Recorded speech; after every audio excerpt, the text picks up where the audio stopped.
धन्यवाद व्यक्त गर्न चाहन्छु उद्घोषकज्यू। यस मंगोल नेशनल अर्गनाइजेशन को ऐतिहासिक 6औं राष्ट्रिय महाधिवेशन खुला घोषणा सभा कार्यक्रम का सभाध्यक्षज्यू, इस कार्यक्रम का प्रमुख अतिथि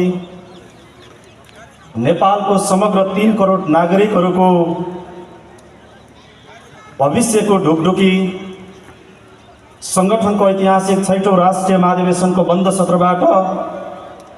निर्विरोध रूप में निर्वाचित होनुभएका शालीन नेता, संगठन का श्रद्धेय केंद्रीय प्रेसिडेंट बुद्धलाल मेचेज्यू, कार्यक्रम का विशिष्ट अतिथि संगठन का केंद्रीय सभा का नवनिर्वाचित मूल सचिव संतोष तामाङज्यू, व्यासमा सँगसँगै आसन ग्रहण गरेर बसिराख्नुभएका विशेष अतिथि ज्यूहरू, संगठन को ऐतिहासिक 6औं राष्ट्रिय महाधिवेशन को बंद सत्रबाट निर्वाचित भएर आउनुभएका निर्वाचित सम्पूर्ण केन्द्रीय सर्वोच्च सभा, केन्द्रीय सभा का पदाधिकारी ज्यूहरू, विभिन्न प्रदेश सभा का अध्यक्ष ज्यूहरू, प्रदेश सँगसँगै देश को नेपाल को सुदूर पूर्व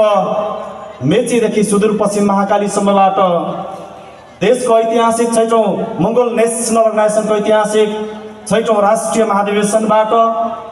यो देश र देशभित्र बसोबास गर्ने सबै नागरिकहरूको उज्जवल र सुनिश्चित भविष्यको निमित्त मंगोल नेशनल अर्गनाइजेशनले ऐतिहासिक जिम्मेवारी लिने उद्घोष गर्ने ऐतिहासिक कार्यक्रममा उपस्थित हुनुभएका तपाईं तमाम उपस्थित आदरणीय चिर अपरिचित मंगोल प्रेमी लोकतन्त्रवादी आदरणीय आमा बुवा दाजुभाइ तथा दिदीबहिनीहरूमा मेरो व्यक्तिगत तर्फबाट सँगसँगै मंगोल नेशनल अर्गनाइजेशन को केन्द्रीय सभा को तर्फबाट यहाँहरू सबैमा मंगोल मायाले भरिएको जुझारु क्रान्तिकारी सलोट गर्न चाहन्छु। स्वीकार्नुहोस्। जय मंगोल। पक्कै पनि यति बेला हामी संगठनको ऐतिहासिक 6औं राष्ट्रिय महाधिवेशनको यस घोषणा सभा कार्यक्रममा सरिक भइराखेका छौं। समयको पाबन्दी छ। त्यसमा संगठनका अग्रज नेतृत्व पङ्क्तिबाट आगामी 5 वर्ष पछाडि यो देशलाई कुन गन्तव्यमा कसरी पुर्याउने भन्ने युगान्तकारी सम्बोधन बाँकी नै रहेको कारणले गर्दाखेरि म तपाईहरुसँग लामो समय लिन चाहन्न। विशेष मन्तव्यहरू आउन बाँकी रहेको कारणले गर्दाखेरि तपाईहरु आफ्नो व्यस्त समयको बावजुद संगठनको यस ऐतिहासिक 6औं राष्ट्रिय महाधिवेशनको घोषणा सभा स्थलबाट देशको 3 करोड नागरिकहरूको निमित्त कोसेली लिएर जानको निमित्त आइपुग्नु भएको छ। यस कारणले गर्दाखेरि पनि म लामो मन्तव्य राख्न चाहन्न। विशेष गरी मंगोल नेशनल अर्गनाइजेशनको यो ऐतिहासिक 6औं राष्ट्रिय महाधिवेशनको खुल्ला घोषणा सभासम्म आइपुग्दै गर्ने क्रममा देशमा पछिल्लो समयमा घटेका राजनीतिक घटना परिघटनाहरूलाई हामीले नजिकबाट निहालिराखेका छौं। यो सबै कुराको प्रभाव भनेको मंगोल नेशनल अर्गनाइजेशन र यो संगठनको फाउन्डर प्रेसिडेन्ट महामानव डाक्टर गोपाल गुरुङज्यूले चाल्नु भएको कूटनैतिक रणनीतिक कदमको कारणले गर्दाखेरि देशको परिवेश यो स्थितिमा आइपुग्न विवश भएको छ। आज देशमा घटिराखेको घटना परिघटनालाई हामीले नजिकबाट निहालेर हेर्ने क्रममा मंगोल नेशनल अर्गनाइजेशनका संस्थापक प्रेसिडेन्ट महामानव डाक्टर गोपाल गुरुङज्यूले सधैँभरि भन्नुहुन्थ्यो, यो देश नेपाललाई लागेको रोगको अन्त्य गर्नको निमित्त त्यो ओखतीको रूपमा काम गर्ने, मंगोलवाद दर्शन बुझ्न सक्ने एउटा सुसज्जित नागरिकहरूको समूह निर्माण हुन जरुरी छ। राजनैतिक रूपमा चेतनशील मंगोल समुदायहरू तयार गर्न जरुरी छ। सँगसँगै यो देशलाई परिवर्तनको दिशामा अगाडि बढाउनको निमित्त एउटा बृहत्तर मंगोल शक्तिको खाँचो परेको छ। जुन दिन यो देशमा बृहत्तर मंगोल शक्ति बनेर जान्छ तब मात्र देशमा रहेका यो परम्परागत मानसिक रोगी शासक वर्गहरूको हातबाट देशको सत्ता खसिसकेपछि मात्र बल्ल देशले काँचुली फेर्न थाल्नेछ भन्ने कुरा यो संगठनको फाउन्डर प्रेसिडेन्ट महामानव डाक्टर गोपाल गुरुङज्यूले बताउँदै आउनु भएको कुरा तपाईं हामी माझ सर्वविदितै छ। यो देश परिवर्तनको दिशामा अगाडि सार्नको निमित्त आजभन्दा झन्डै 7 दशक अगाडि देशमा भएको जुन एउटा क्रान्ति थियो, देशबाट राणाहरूको अन्त्य भइसके पछाडि राणाहरूको हातमा रहेको सत्ता देशको जनताको हातमा आएपछि मात्र बल्ल तपाईँ हामीले अनुभूति गर्ने, तपाईँ हाम्रो समस्या बुझ्ने, तपाईँ हाम्रो अभावलाई बुझ्ने नेतृत्व सत्तामा आएपछि मात्रै हाम्रो समस्या समाधान भएर जान्छ। यस कारणले गर्दाखेरि देशको राजनीतिक सत्ता, देशको राजकीय सत्ता राणाको हातबाट खस्न जरुरी छ भन्ने कुराको बीजारोपण जनताको तहमा आएर देशमा भएको एउटा आन्दोलनले राणाहरूको हातबाट सत्ता त खसाल्यो, तर त्यो राणाको हातबाट खसेको सत्ता फेरि उसैको सम्धि फलक शाहहरूको हातमा गएर सत्ता पछिरिनु पर्ने स्थिति सिर्जना भयो। शाहहरूको हातमा परेको सत्ता 10 वर्ष बित्दा नबित्दै 2017 सालमा फेरि पनि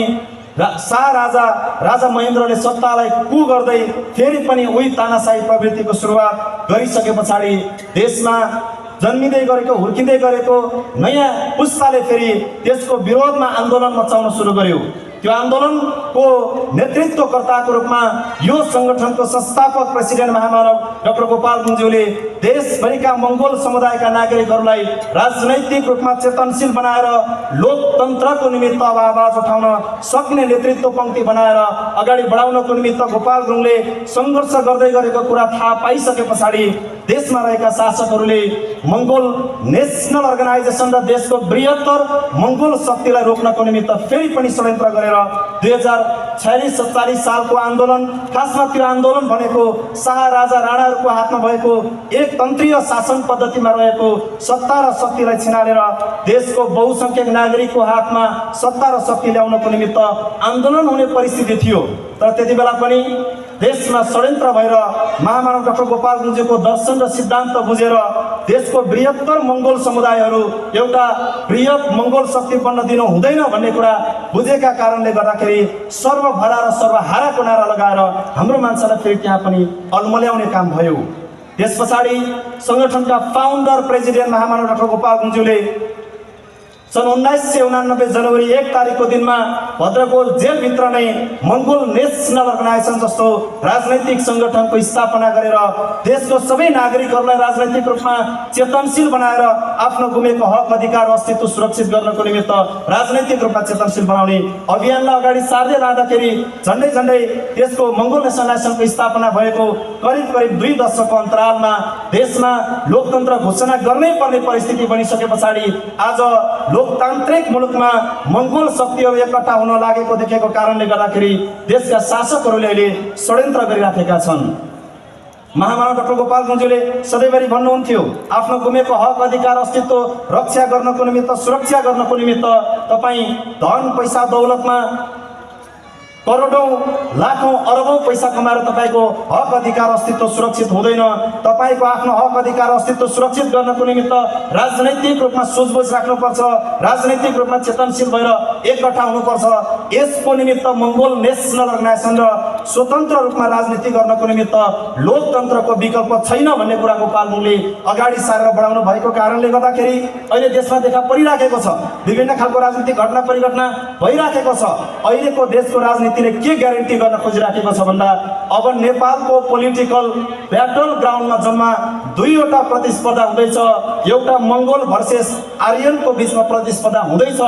भन्ने सन्देश देशभरि सञ्चारित हुँदैछ भन्ने कुरा बुझेको कारणले गर्दाखेरि शासकहरूले हतार दर्शकलाई झुक्याउनको निमित्त मैदानबाट मङ्गोल नेसनल अर्गनाइजेसनलाई बाहिर निकालेर दुईवटा प्रतिस्पर्धी जन्माएर हिजो अस्ति मात्रै आजभन्दा केही दिन अगाडि देशमा एउटा आन्दोलनको सुरुवात भएको जस्तो गर्न खोज्यो। यहाँनिर दुईवटा प्रतिस्पर्धी देखाएर हाम्रो मान्छेलाई तिमी कुन पक्षमा उभिने भनेर दुईवटा प्रतिस्पर्धी उभ्याएर मङ्गोल नेसनल अर्गनाइजेसनलाई छायामा राख्ने, छायामा पार्न खोज्ने कोसिस गरिराखेको छ। यस कारणले गर्दाखेरि सङ्गठनका फाउन्डर प्रेसिडेन्ट महामानव डाक्टर गोपाल गुरुङज्यूले नै देशमा मङ्गोल शक्ति अगाडि बढिसके पछाडि यो मङ्गोल शक्तिलाई रोक्न सक्ने कुनै पनि तागत नेपाल होइन, संसारमा नै छँदै छैन। यो किन छँदै छैन भन्दाखेरि विश्वमा एउटा समय यस्तो परिस्थिति आएको थियो, दोस्रो विश्व युद्धको समयमा, त्यति बेला संसारका राजनीतिज्ञहरूको निमित्त अब यो संसारमा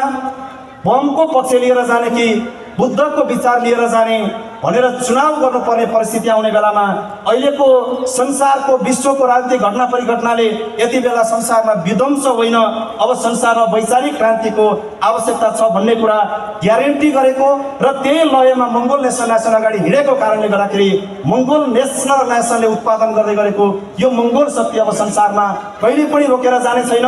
आजको सङ्गठनको ऐतिहासिक 6औं राष्ट्रिय महाधिवेशनको घोषणा सभाले एउटा सन्देश लिएर जानेछ। अब यो देश नेपाल बनाउनको निमित्त यही मुलुकमा यही माटोमा जन्मेका मूलवासी मङ्गोलहरू तम तयार भइसकेका रहेछन् भन्ने कुरा अघि नै पूर्वका मित्रहरूले आफ्नो शुभकामना प्रतिज्ञा मन्तव्यको क्रममा राख्नुभएको मन्तव्यले देखाइसकेको छ। अब मङ्गोल समुदायका मान्छेहरू परम्परागत मानसिक रोगी भएका शासकहरूको भाषण मन्तव्य सुन्नको लागि होइन, जनताको आवाज बोल्न तम तयार भएर अगाडि बढेको सन्देश अघि नै पूर्वका साथीहरूको मन्तव्यबाट गइसकेको छ। यस कारणले गर्दाखेरि म समयको पाबन्दीलाई ख्याल गर्दै बाँकी अन्य धेरै कुराहरू अब देशभरि यो 5 वर्षभित्र हामीले यो देशमा परिवर्तन ल्याउनको निमित्त लोकतन्त्रको रक्षाको निमित्त एउटा कार्यदिशा एउटा नीति तर्जुमा गरेर अगाडि बढिसकेको कारणले गर्दाखेरि देशको विभिन्न कुनाकन्दरमा फेरि तपाईँहरूको बिचमा आएर यो अभियानमा निरन्तरता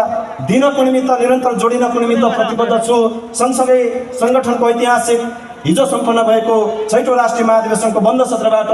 केन्द्रीय सभाको प्रवक्ता जस्तो एउटा गरिमामय पदमा निर्विरोध रूपमा निर्वाचित भएर आएको छु। यति बेला म तपाईँहरू सबैको बिचमा विशेष गरी यति बेला महामना डाक्टर गोपाल गुरुङज्यू